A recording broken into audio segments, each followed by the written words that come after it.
તો થરાદમાં ધોધમાર વરસાદથી જળબંબાકાર જેવી સ્થિતિ છે। તાલુકા પંચાયત કચેરી આગળ 4 ફૂટ પાણી ભરાયેલા છે। ભારે વરસાદથી ગણેશ સોસાયટી ત્યાં આવેલી છે તે પાણીમાં ગરકાવ થઈ ગઈ। ઠેર ઠેર પાણી ભરાતા લોકોને ભારે હાલાકીનો સામનો કરવાનો વારો આવ્યો।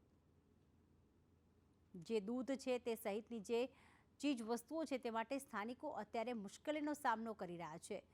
યુવક મંડળ દ્વારા જીવન જરૂરી ચીજ વસ્તુઓની સેવા પૂરી પાડવામાં આવી રહી છે।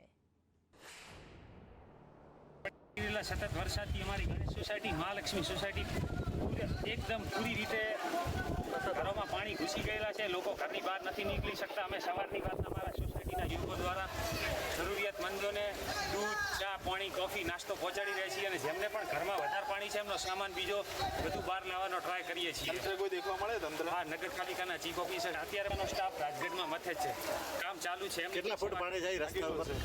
5 ફૂટ પાણી છે। 6 ફૂટ અત્યારે જે વરસાદની ભારે આગાહી ગુજરાતમાં છે તેને લઈ થરાદ શહેરની અંદર 13 ઇંચ જેટલો વરસાદ પડતો અત્યારે થરાદ શહેરની તાલુકા પંચાયત કચેરી આગળ તમે જોઈ શકો છો મારી પાછળ એ 4 ફૂટની અંદર પાણીની અંદર જે મંદિરનો તેમજ જે તાલુકા પંચાયતનો જે રસ્તો છે એ બ્લોક થઈ ગયો છે અને તાલુકા પંચાયતનો દરવાજો તેમજ અને સોસાયટીનો મુખ્ય રસ્તો બ્લોક થઈ ગયો છે। સોસાયટીનો મુખ્ય રસ્તો બ્લોક છે અને અત્યારે જે દૂધના જે છે સેવકો યુવકો એ દૂધ ઘરોઘર આપવા માટેનો અત્યારે જે સોસાયટી બ્લોક છે ત્યાં સેવા કરવા માટે પહોંચી ગયા છે અને અત્યારે જે થરાદ શહેરના માત્ર એક ને એક જ રસ્તો ખુલ્લો છે શ્રીનગરથી જવા માટેનો અને અત્યારે જે લોકો અત્યારે જે યુવકો તેમજ નગરપાલિકાના લોકો અત્યારે જે પાણીની અંદર સેવા કરી રહ્યા છે દેવરામ મિસ્ત્રી થરાદ।